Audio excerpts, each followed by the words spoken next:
नमस्कार दोस्तों, मैं शायद इस तरह कभी कोई वीडियो हरगिज नहीं बनाता, ना ही इस तरह आपके सामने आकर मैं बात करता। लेकिन क्या है कि लोग हम हिंदुओं की हमारी अच्छाई को, हमारी उदारता को, हमारी सहनशीलता को हमारी कमजोरी ना समझें। इसलिए आज मैं आपके सामने आकर आप लोगों से कुछ बात करने वाला हूं। नमस्कार दोस्तों, बीसीआर न्यूज़ में आपका स्वागत है। मैं हूं आपका होस्ट एंड दोस्त अजय शास्त्री। जी हां दोस्तों, जैसे कि आप सभी जानते हैं कि किसानों का मुद्दा बहुत ज़्यादा जोर पकड़ रहा है। ना ही सरकार झुक रही है, ना ही किसान झुक रहे हैं। जी हां, लेकिन इस मुद्दे को हम किसानों के लिए सही कहते हैं। हम कहते हैं किसान भाई आंदोलन करें, अच्छा है, शांतिपूर्ण आंदोलन चल रहा है। लेकिन इसमें कुछ शरारती तत्व आकर के कुछ ऐसी बातें कह जाते हैं जो पूरे देश को अलग थलग करती है। जी हाँ, अभी फ़िलहाल आपने देखा होगा कि युवराज सिंह, जो युवराज सिंह क्रिकेटर हैं, उसके पिताजी हैं, उन्होंने जो बात कही थी वो बहुत ही निंदनीय है। और जिस तरीके से उन्होंने बात कही है वो बहुत गलत कही है। पूरा देश इस वक्त जो है युवराज सिंह के खिलाफ है। अभी इसी कड़ी को जोड़ते हुए जो फिल्म एक्टर और निर्देशक हमारे पुनीत तिस्सर जी हैं, उन्होंने भी बहुत अच्छी बात कही है। तो चलिए आज आपको लेकर चलते हैं पुनीत तिस्सर जी के पास में और जानते हैं उनसे कि उनका क्या कहना है इस मुद्दे को लेकर के जो युवराज सिंह ने पैदा कर दिया है। नमस्कार दोस्तों, मैं शायद इस तरह कभी कोई वीडियो हरगिज नहीं बनाता, ना ही इस तरह आपके सामने आकर मैं बात करता। लेकिन क्या है कि लोग हम हिंदुओं की हमारी अच्छाई को, हमारी उदारता को, हमारी सहनशीलता को हमारी कमजोरी ना समझें। इसलिए आज मैं आपके सामने आकर आप लोगों से कुछ बात करने वाला हूं। हाल ही में जो ये किसान आंदोलन चल रहा है पंजाब, हरियाणा और यूपी के बॉर्डर पर, उस किसान आंदोलन के मंच पर योगराज ने आकर हम हिंदुओं के बारे में बहुत सारे अपशब्द कहे, अश्लील भरे अल्फाज इस्तेमाल किए। उसने ये कहा कि हम जो हिंदू हैं वो ट्रेटर्स हैं, हम हिंदुओं की कौम ट्रेटरों की कौम है, बुजदिलों की कौम है, और ही हेट्स हिंदूज। और उसने ये भी कहा कि ये हिंदू औरतें थीं, ये 2-2 टके में अहमद शाह अब्दाली के समय पे बिका करती थीं, और हम सिख उन औरतों को बचाया करते थे। तो सबसे पहले तो मैं ये बात करना चाहता हूं कि किसान आंदोलन में ये हिंदू और सिखों के बीच ये दरार डालने का जहर ये कहां से आया। और मैं योगराज से ये पूछना चाहता हूं कि क्या सिर्फ पंजाब में ही किसान हैं? हां, खेती बाड़ी क्या सिर्फ पंजाब में ही होती है, पूरे हिंदुस्तान में नहीं होती? अरे भाई, गेट योर फैक्ट्स राइट। इस आंदोलन में हरियाणा के किसान भी मौजूद हैं, यूपी के भी किसान मौजूद हैं। और सबसे बड़ी बात यह है कि जो हम बचपन से हम सुनते आए हैं कि हमारे देश में जय किसान जय जवान का नारा लगता है। हम तो किसानों को और सिपाहियों को, जवानों को आदरणीय मानते हैं। तो मैं तो अपनी सरकार से ये गुजारिश करूंगा कि भाई, ये जो किसान आंदोलन चल रहा है, आप किसानों की मांगों को सुनिए और जल्द से जल्द कोई निर्णय लीजिए। और हमारे जो किसान भाई, जो बूढ़े वृद्ध लोग जो सड़कों पर बैठे हुए हैं, वे उनकी मांगे पूरी की जाए और वे बेचारे राजी खुशी अपने घरों को लौट जाएं। अब मैं आता हूं जो योगराज सिंह ने कहा है। तो mister Yograj, first please get your facts right, get your history right. अब मैं तुम्हें बताता हूं कि हम हिंदुओं की दिलेरी क्या है, हम हिंदुओं का साहस क्या है, हम हिंदू कितने बहादुर थे, और अपने देश पर मर मिटने का जो जज्बा जो हम हिंदुओं में है, इसके बारे में मैं आपको कुछ ज्ञान बांटना चाहता हूं। हमारे सिख धर्म में श्री गुरु गोविंद सिंह जी महाराज ने जब अपना खालसा पंथ शुरू किया था और उन्होंने 5 पहले प्राणियों से उनका बलिदान मांगा था, कहा था कि भाई कौन अपने देश पर हमारे धर्म के लिए अपने प्राणों की आहुति देने को तैयार है, वो 5 शख्स सबसे पहले आगे आए। तो जो सबसे पहला बंदा खड़ा होकर आगे आया था उसका नाम था भाई दयाराम। वो लाहौर से था, वो कोई और नहीं, वो हिंदू था। उसने सबसे पहले अपने प्राणों का त्याग करने के लिए वो गुरु गोविंद सिंह जी की एक आवाज पर खड़ा हुआ और वो पहला पंज प्यारा बना।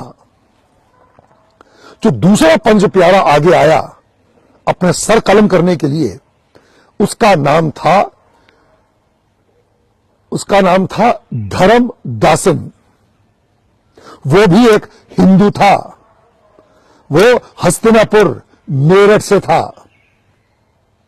और जो तीसरा जो पंज प्यारा आगे आया उसका नाम था हिम्मत राय। ये उड़ीसा से था, पुरी से था, ये भी एक हिंदू था। और जो चौथा जो पंज प्यारा आगे आया अपने प्राणों का बलिदान देने के लिए, वो था मोहकम चंद। वो हिंदू, द्वारका गुजरात से था। और जो 5वां पंज प्यारा जो आगे आया वो था साहेब चंद। वो बिदर कर्नाटका से था, वो भी एक हिंदू था। And for your kind information, जो पहला पंज प्यारा था भाई दयाराम, वो भंगानी के युद्ध में गुरु गोविंद सिंह जी के लिए लड़ते हुए शहीद हुआ था। और जो दूसरा पंज प्यारा था वो नांदेड़ के युद्ध में गुरु गोविंद सिंह जी महाराज के लिए उसने प्राणों की उसने आहुति दी थी।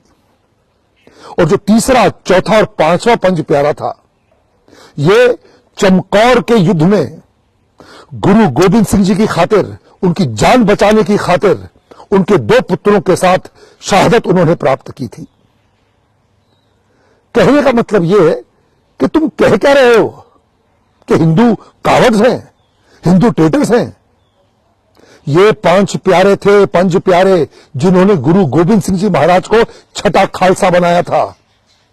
सो कभी भी हिंदुओं की दिलेरी, उनके साहस, उनके आत्मविश्वास पर कभी सवाल मत उठाना।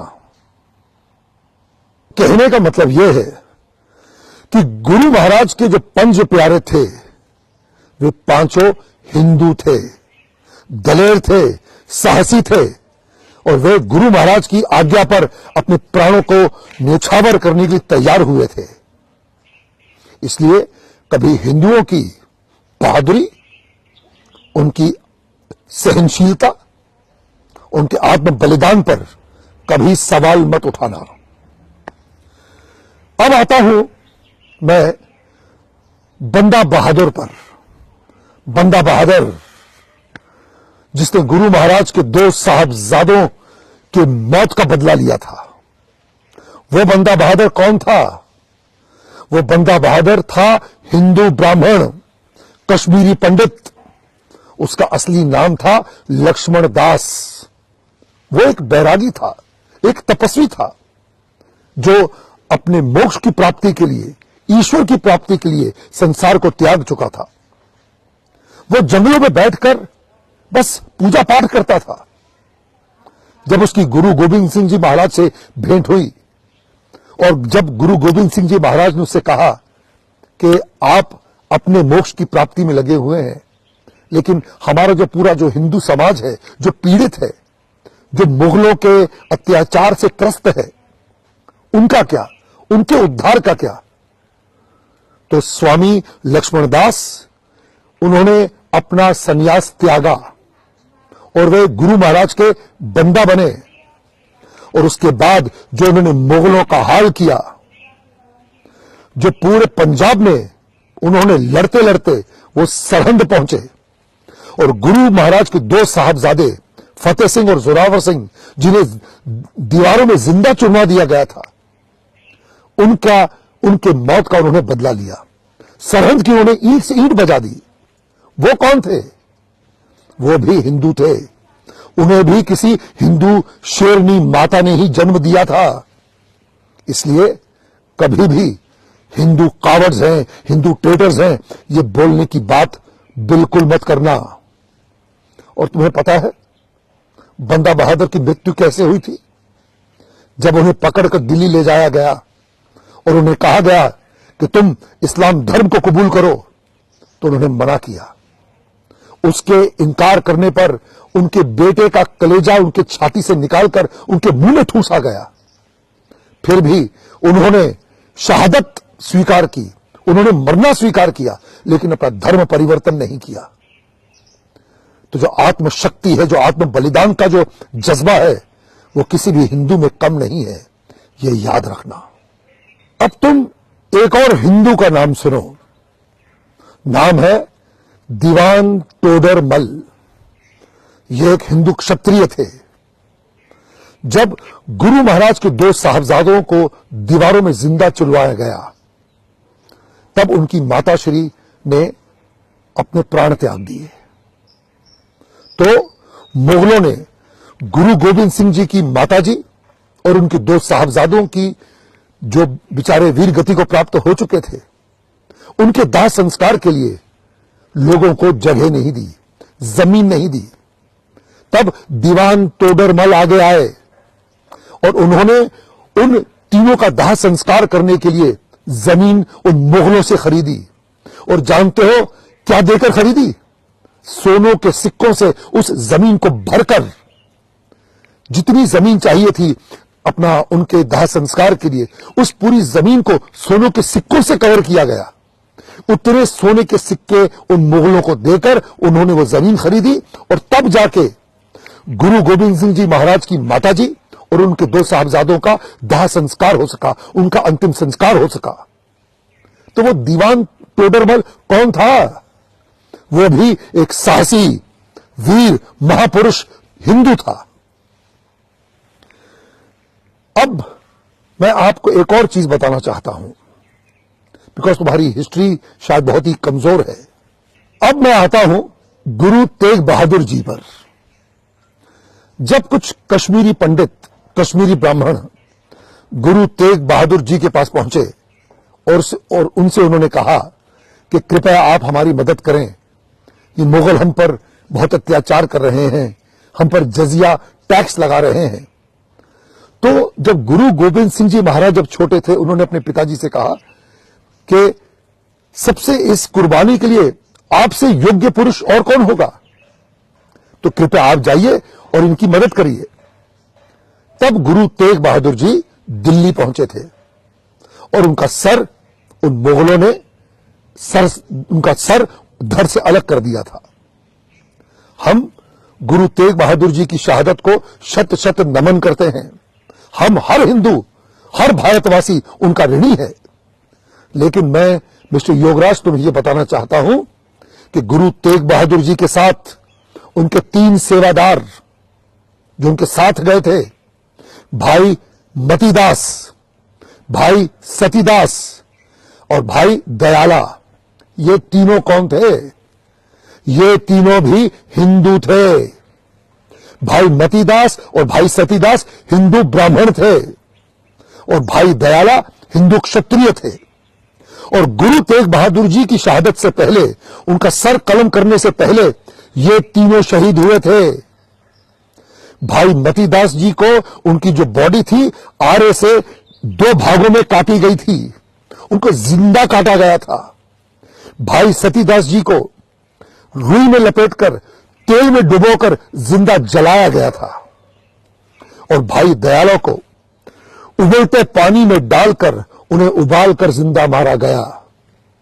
तो इनकी शहादत, इनकी जिंदादिली, इनका साहस, इनका पुरुषत्व, इनका पौरुष, उस पर सवाल कभी मत उठाना। ये ऐसे बहादुर थे।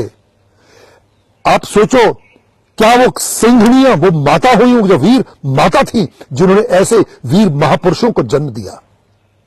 तो कभी भी हमारी हिंदू माताओं को गाली मत देना, किसी हिंदू औरत को गाली देने का मतलब है कि तुम उन पंच प्यारों की माताओं को गाली दे रहे, उनकी माताओं को तुम गाली दे रहे हो। तुम दीवान टोडरमल की मां को गाली दे रहे हो। तुम बंदा बहादुर स्वामी लक्ष्मण दास की माता को गाली दे रहे हो। तुम भाई मतीदास, भाई सतीदास और भाई दयाला की माता को गाली दे रहे हो। तुम्हें पता है हमारे देश की परंपरा क्या थी? हमारे देश की परंपरा यह थी कि हर हिंदू घर का बड़ा बेटा सिख बनाया जाता था। उसे गुरु गोविंद सिंह जी को सौंप दिया जाता था ताकि वो उनकी आर्मी ज्वाइन करे, उनके बताए मार्ग पर चले और मानवता की सेवा करे। गुरु गोविंद सिंह जी महाराज की आर्मी में तकरीबन आधा 50% हिंदू शामिल थे। तो तुम ये क्या कहते हो कि हिंदू जो है बुजदिल हैं, हिंदू ट्रेटर्स हैं, हिंदू जो है ये हिंदुओं की जो कौम है ये बुजदिलों की कौम है। ये बात तुम्हारे दिमाग में कहां से आई? हाँ, अरे गुरु नानक जी से पहले आप तो जितने हमारे जितने गुरु हैं, गुरु नानक देव, अंगद देव, अर्जुन जी, ये अपना गुरु गोविंद राय थे, ये सारे हिंदू ही तो थे। सिख धर्म से पहले जितने भी थे लोग वे सारे हिंदू थे। इसका मतलब तुम्हारे पूर्वज भी तो हिंदू थे। तुम अपनी मां बहनों को गाली दे रहे हो? हाँ, तुम्हें पता है श्री गुरु ग्रंथ साहिब में हजारों बार भगवान राम का नाम लिया गया है, भगवान श्री कृष्ण का नाम लिया गया है। गुरु गोविंद सिंह जी महाराज देवी माता के उपासक थे, दुर्गा माता की पूजा करते थे। उन्होंने नैना देवी में शमशीर हासिल की थी। उन्होंने चंडी दी वार लिखी है, वे चंडी माता का पाठ किया करते थे। गुरु गोविंद सिंह जी महाराज का नारा था, दे शिवा वर मोहे एहे, शुभ कर्मन तो कबहू ना टरो। तो ये क्या मतलब है इसका कि हे शिवा मुझे ऐसा वर दे कि मैं शुभ कर्म से कभी पीछे ना हटूं। तो जो देश शिवा कौन था? वो हर हर महादेव की बात कर रहे हैं। तो आप जो क्या ये डिवाइड डालना चाहते हो, ये क्या हिंदू और सिखों के बीच आप ये दरार डालने की कोशिश कर रहे हो? हाँ, जवाब दो। अब मैं तुम्हें हमारी सिख हिस्ट्री में जो ब्राह्मण वॉरियर्स हुए हैं, जो ब्राह्मण योद्धा हुए हैं, उनके कुछ नाम गिनाना चाहता हूं। एक नाम है खालसा पंथ के जो जनरल हुए हैं, जो खालसा पंथ के जो वीर योद्धा जो जनरल थे, उनका नाम था पंडित सिंघा सिंह पुरोहित। दूसरा नाम है पंडित कृपा दत्त जी, ब्राह्मण थे, दत्त। हाथ में भाला, पीठ पे फरसा और कमर कस में शमशीर, ये था उनका जलवा। और तीसरा एक और नाम है पंडित कीरत जी। ये जो सारे मैं नाम ले रहा हूं, ये सिख योद्धा हुए हैं, ये गुरु महाराज की आर्मी की उनकी फौज में थे। और एक मैं पंडित बाबा परागा दास जी का नाम लेना चाहता हूं। बाबा परागा दास जी ये 100 वर्ष के ऊपर के थे और ऐसे ज्वलंत योद्धा थे कि लोग उन्हें भीष्म पितामह मानते थे अपनी आर्मी का। इसलिए कभी भी हिंदुओं के शौर्य पर, उनके साहस पर, उनकी दिलेरी पर, उनकी बहादुरी पर सवाल मत उठाना, समझे? मेरा दिल बहुत दुखता है जब मुझे वो मंजर याद आता है 2019 में पाकिस्तान में, जहां पर गुरु नानक देव जी का जो गुरुद्वारा है ननकाना साहिब, वहां के ग्रंथी की बेटी को उठाकर वहां के आतंकवादी ले गए, उसका रेप किया, उसे जबरन मुसलमानी बनाया गया। अरे आवाज उठानी है तो उसके खिलाफ उठाओ, चलो उसके खिलाफ आवाज उठाओ। मैं एक कट्टर हिंदू तुम्हारे साथ खड़ा होऊंगा, हिंदुस्तान का हर भारतवासी तुम्हारे साथ खड़ा होगा उस जंग में। हमें वहां के सिखों का सोचना है कि जो हमारी मां बहनों के साथ जो अत्याचार होता है वो ना हो। कुछ करना है तो वहां पे जो हमारी माताओं को, हमारी बहनों को, उनकी जो इज्जत लूटी जा रही है, हमें उसके खिलाफ जंग लड़नी चाहिए। मिस्टर योगराज, हम सब तुम्हारे साथ, क्या हर भारतवासी खड़ा रहेगा, लेकिन हमारे देश की किसी भी माता को, किसी बहन को गाली मत देना। जय भारत, भारत माता की जय, सनातन धर्म की जय, हिंदू धर्म की जय, सिख धर्म की जय। जो बोले सोनिहाल, सत श्री अकाल, हर हर महादेव, जय श्री राम।